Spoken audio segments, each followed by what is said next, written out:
Umagang kay ganda, o di ba? Ang ganda ng araw ko. Nasakay ako sa may takip na tricycle. Ayoko na may ganyan. Ewan ko ba kung bakit wala yung mga tagasapsap kanina. Sa iba ako nasakay. Nagsabay-sabay silang hindi na masada. Nakakaloka. At sabay-sabay sila nagkapera at yumaman ngayong araw na ito. Aba, hindi sila namasada. Nasaan kayo? So no choice, ang ganda ko. Sumakay ako sa mga taga La Fuente. At buti na lang, mababait din sila. Kaya okay lang.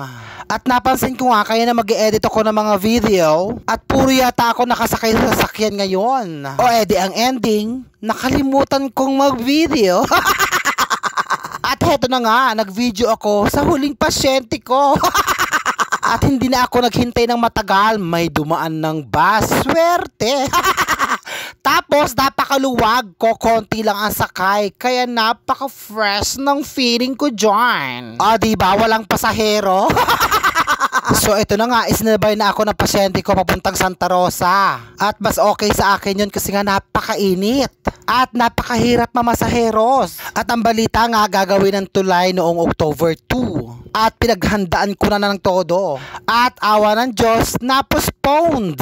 Sa October 9 daw gagawin sa Lunes. Kaya yung tulay na yan, ubod na ng traffic. Paghandaan nyo na.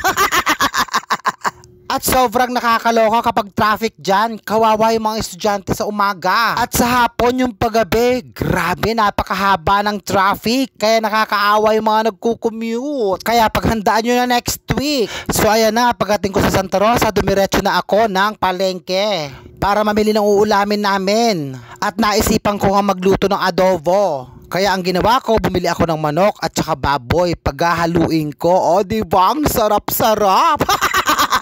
So ayun na, kararating lang ang anak ko. Buti na lang nakaluto na ako ng kanin at saka ulam. O diba, ang bilis-bilis ko.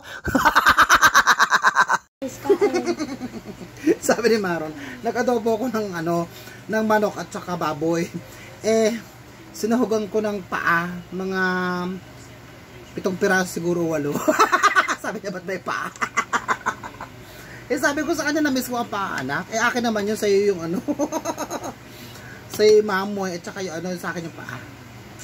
Lambot. Sarap. Ito yung manok. Sarap.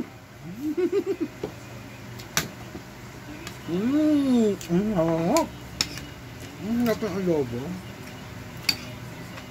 Bula kami nagluto ng ganito, nabis ko. Yung sabaw o nagmamantika. Kami na. Nagmamantika yung sabaw. Ang sarap o. Walang piraso lang ito. Ano makakain mo ito? Salamat ko. Walang internet. Ay wala nga. Salamat sana pa. Makapaluto ka ng balita. Para sa Marines sa kanila lahat naka-YouTube lagi.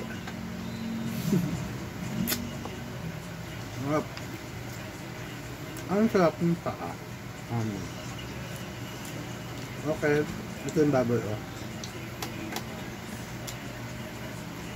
Hello Tita Silva, ito yung binili ko sa iyo. Inulam na namin. Ito pinili ko yung may mga laman sa buto-buto. Mas gusto ko kasi yung sa baboy, yung sa buto-buto. Kasi pipiliin ko yung laman. Harap. Mas malasa kasi yung mga laman sa buto.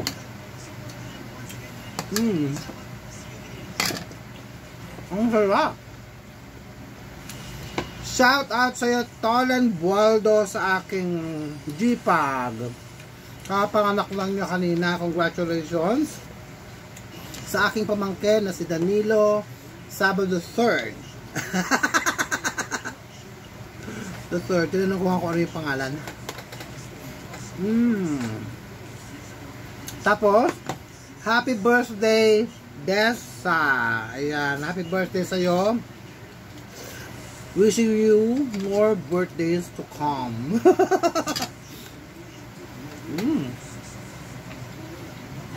Yung regalo ko pag uwi ko na lang.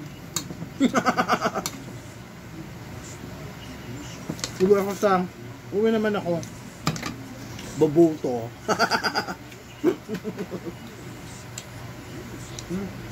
Ngap. Ang harap.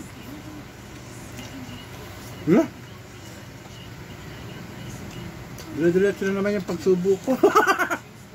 Nakalimutan ko na nag-vlog tayo. Lumala ba? Sarap ng sabaw. Kaya lang ako konti anak sa sabaw ha. Hindi mo kang maghanap na maraming sabaw. Kayo. Hindi mo?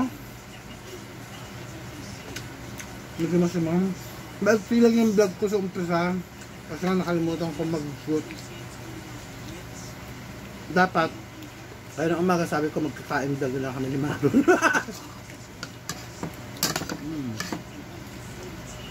Sarap.